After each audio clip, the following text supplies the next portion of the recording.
Olá, gente. Eu vou fazer aqui a explicação da questão 10 da nossa lista de exercícios, que diz: uma partícula começa a se movimentar sobre um plano inclinado liso cujo ângulo θ está variando a velocidade constante de θ dt igual a ômega, esse ômega é menor que zero. Depois de t segundos, a posição do objeto é dada por x de t igual a essa função. Suponha que a partícula tenha se deslocado 1,7 pé em 1 segundo. Determine, com precisão de 10 a menos 5, a velocidade de ômega com a qual θ varia. Suponha que g é igual a 32,17 pés por segundo ao quadrado. Essa questão não fala como é para você obter a raiz dela. Então, eu particularmente vou resolver para mostrar para vocês com os métodos intervalares. Vou mostrar tanto com bissecção quanto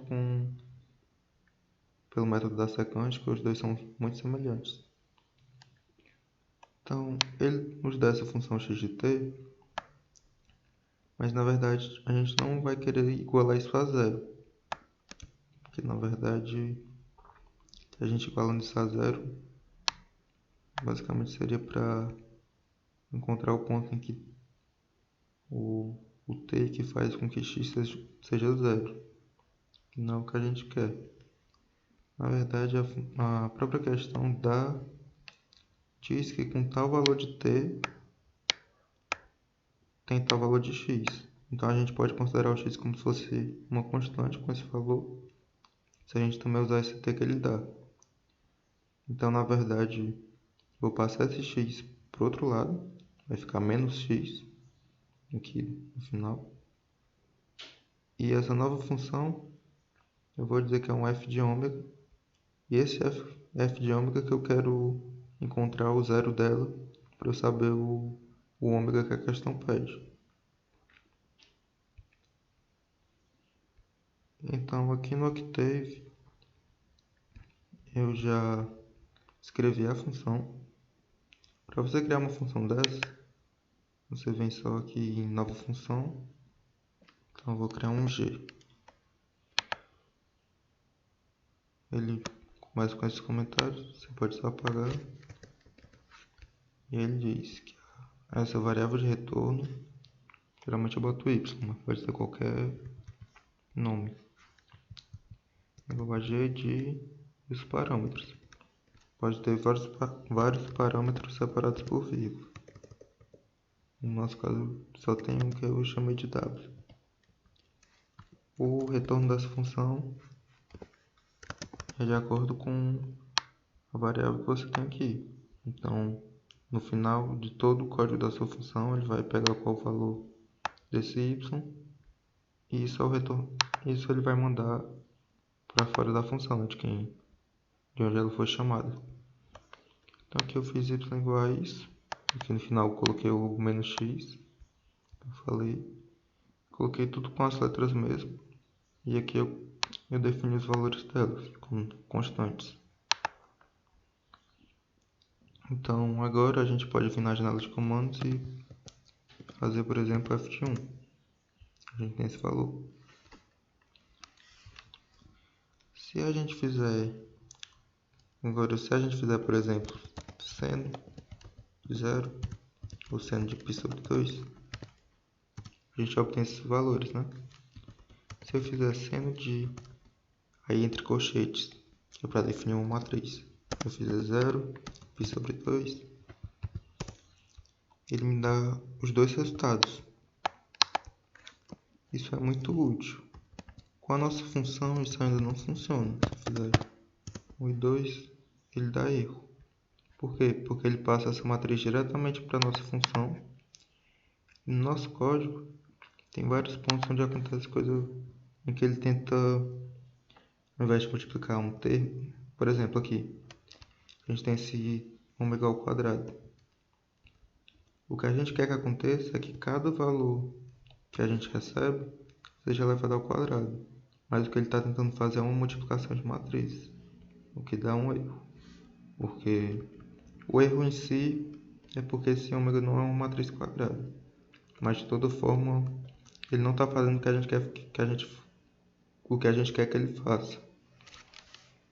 Para solucionar isso, a gente coloca um ponto E agora ele vai pegar cada elemento de ômega, de W, e vai elevar ao quadrado individualmente.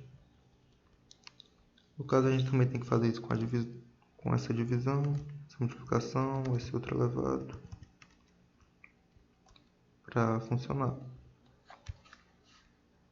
Tem algo, subtração não faz diferença se a forma com matriz ou com escalar é sempre a mesma.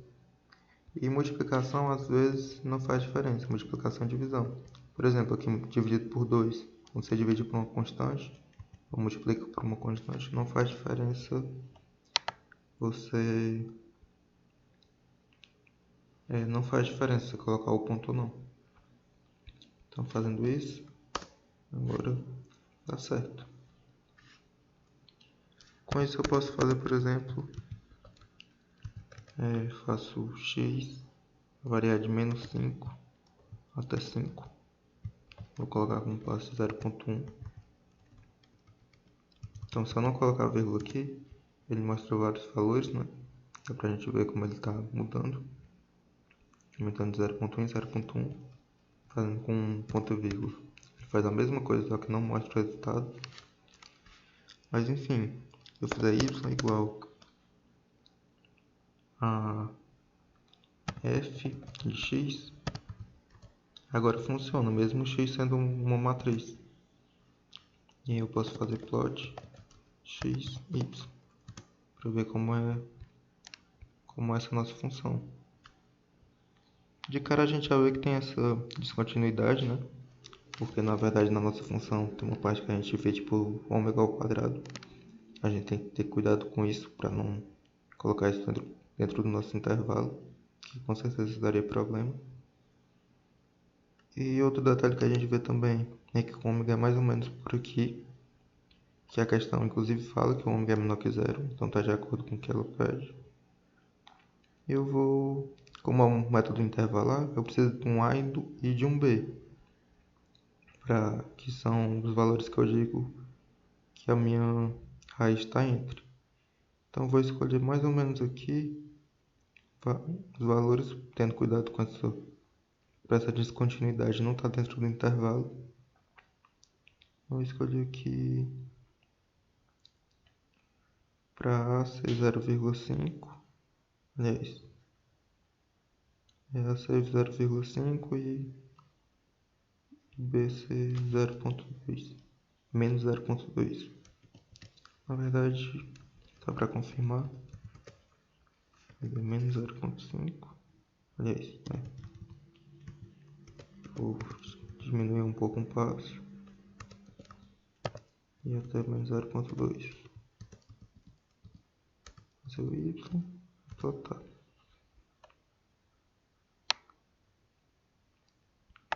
Então aqui a gente vê que realmente o zero está direitinho nesse intervalo. A gente não tem um problema da descontinuidade.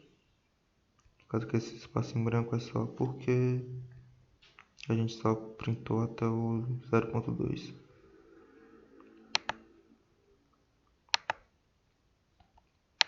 Então, fazendo a função, o script, eu vou começar anotando os nossos valores de A e B.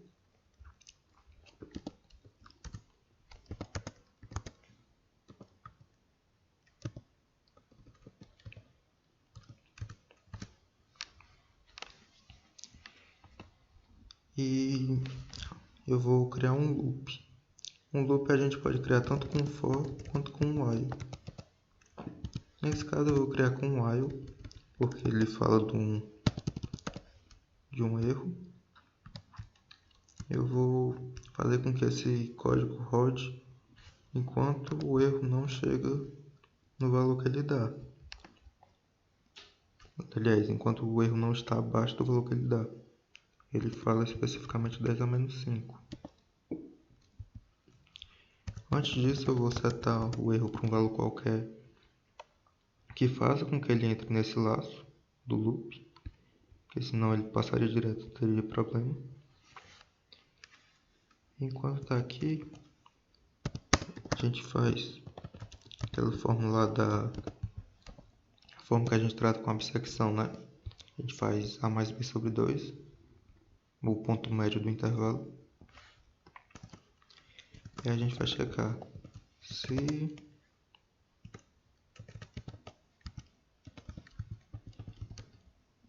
f de A vezes f de x é menor que zero. Por que isso? Se isso é menor que zero, a gente sabe que a raiz está entre A e x. Como agora está entre A e x, esse x passa, o b tem um novo valor que é esse x, porque a gente é o menor intervalo que a gente sabe que a raiz se encontra, né? Então, faço b igual a x. Aí você poderia fazer aqui, fazer um else if e checar se f de A vezes, aliás, f de x vezes f de b é menor que zero, que aí estaria entre x e b. Só que ao invés disso, posso só colocar um else, porque elas são condições contrárias. Então se não é isso, então faço A igual a x.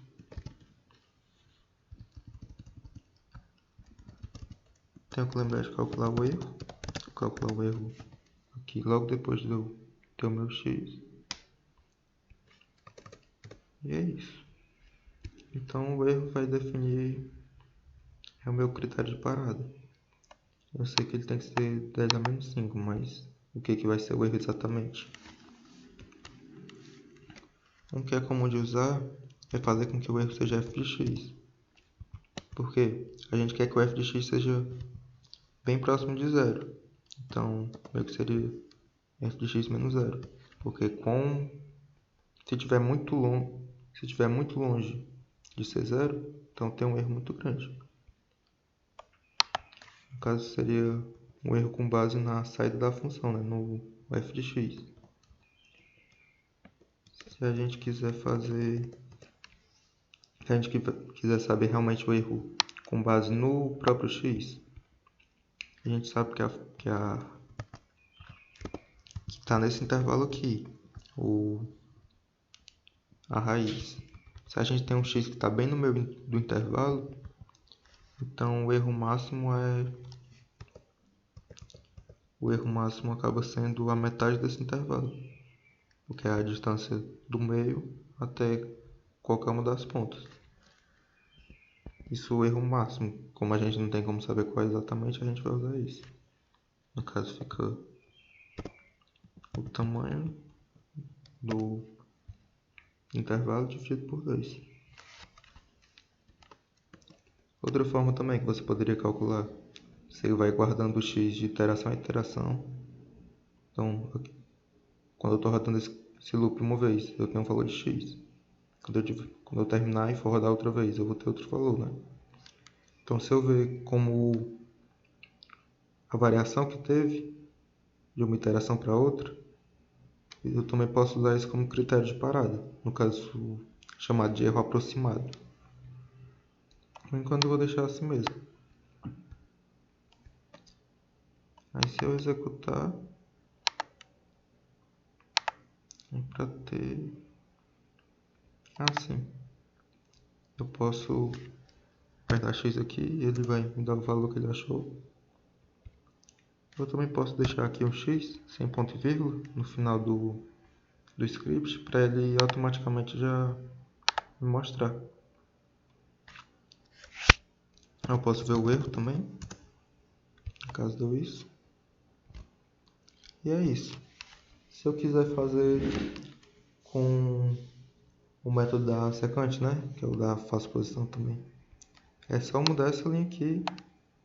No caso desse erro específico eu tenho que mudar também um pouco. Mas enfim, qual é a ideia aqui? Ao invés de fazer um x estando bem na metade, eu uso essa fórmula.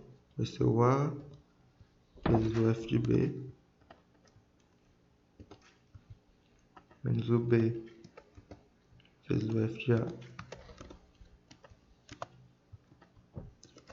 dividido por f de b menos f de a.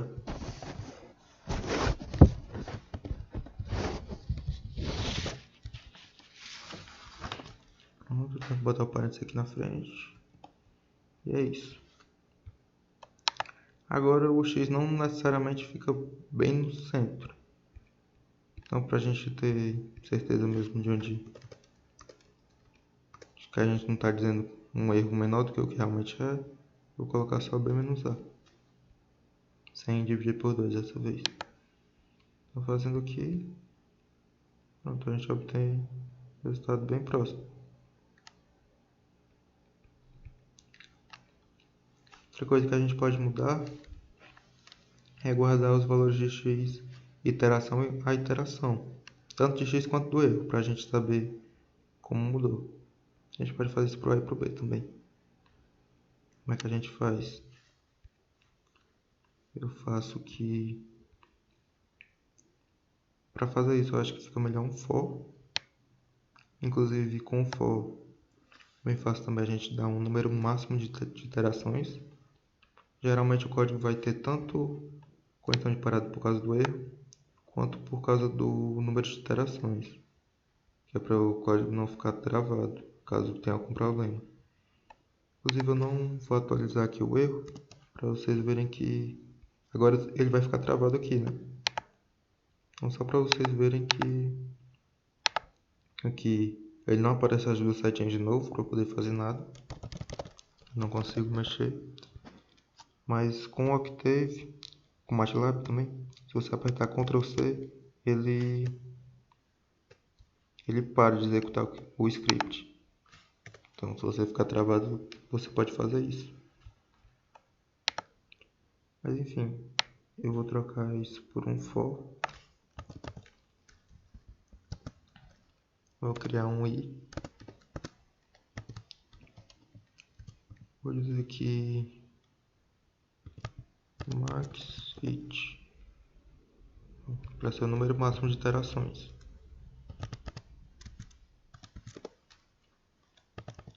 Assim. Vou dizer que é 100. Certo? Então, para eu parar por causa do erro agora, eu vou fazer um if. Erro menor. Inclusive, foi até um detalhe que eu esqueci, mas aqui no caso do b menos a, o erro sempre é positivo, né? Porque o b sempre é menor, o b sempre é maior que a. Mas se eu estivesse fazendo aquela outra forma do erro que eu disse, fazer f de x, ele pode ser negativo às vezes. Então, se eu fizer erro menor que 10 a menos 5, se o erro fosse negativo, passaria, mesmo não sendo o que a gente quer. Então, você usa o ABS para fazer o módulo. Mas enfim, aqui no B-A não tem esse problema. Então, faço isso. End. Esses ends, você pode colocar só end, você pode colocar end if, da mesma forma que aqui pode ser só end ou pode ser end for. Eu gosto de usar assim porque fica mais fácil de ver, de associar. Aí se acontece isso, do erro estar abaixo o suficiente, eu dou um break.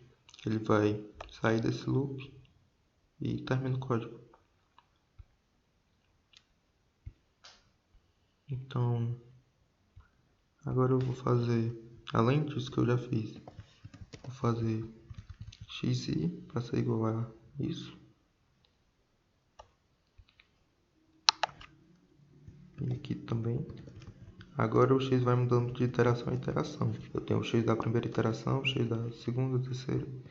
Aqui eu vou printar só o da última iteração.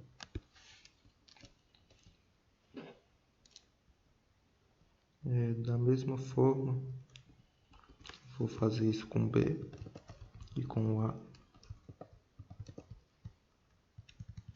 Aqui, como tem esse if else, meio que pularia uma das iterações, ficaria com valores estranhos.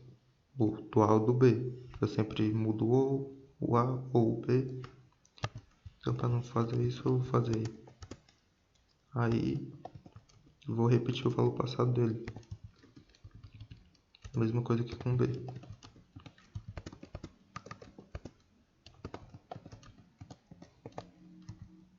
Pronto. Aqui eu vou checar se o erro I é menor que isso, que é o erro mais atual. Aqui também. Aqui eu vou usando sempre AI, BI.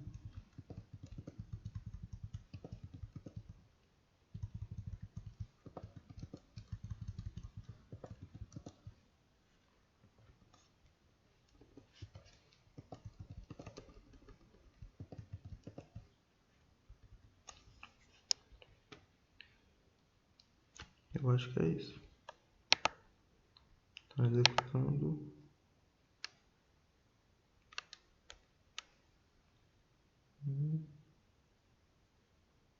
Ah, sim. Esse é um problema do que quando I é 0. Para simplificar, eu vou só começar do 2 mesmo. Não tem esse problema. Vou dar um valor inicial de x. Onde é que x igual a, sei lá, 0. É isso. Vou colocar assim. Nem precisa não, mas só para ser mais detalhista. É isso.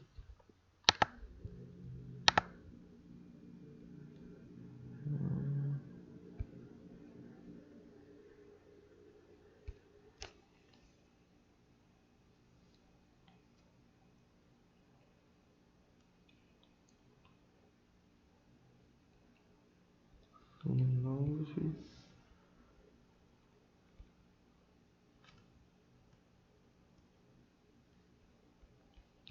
Coluna 8.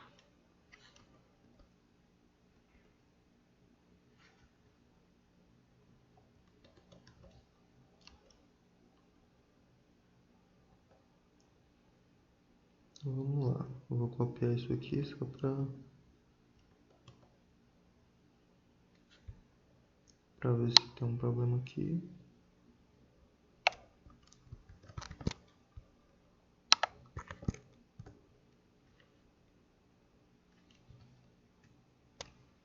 Vou ver qual foi o de.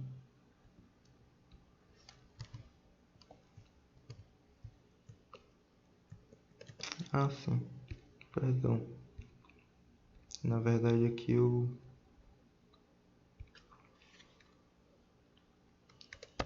errei besteira mesmo. Ver que aqui pode começar de um mês. Na verdade eu vou atualizando o próximo valor. Então x de I mais 1 depende de AI, BI e tudo. Erro de I mais 1 depende desse valor usando I. E assim vai. Então aqui eu vou usar erro I mais 1 também, que é o último erro que eu calculei. Aqui eu tinha esquecido de usar AI e XI. E aqui AI mais 1, BI mais 1, AI XI, AI mais 1, BI mais 1, XI, BI. No caso aqui eu posso printar o x mais 1. Pronto, obtive o resultado também. Só que agora se eu fizer x, vai aparecer como o valor se desenvolveu até chegar na resposta que a gente queria. A gente consegue ver também quantas iterações tiveram, foram 12. A gente pode ver o erro. E é isso. Novamente, para mudar do bissecção e secante é só trocar essa linha, mexer um pouco no erro. E é isso. Obrigado.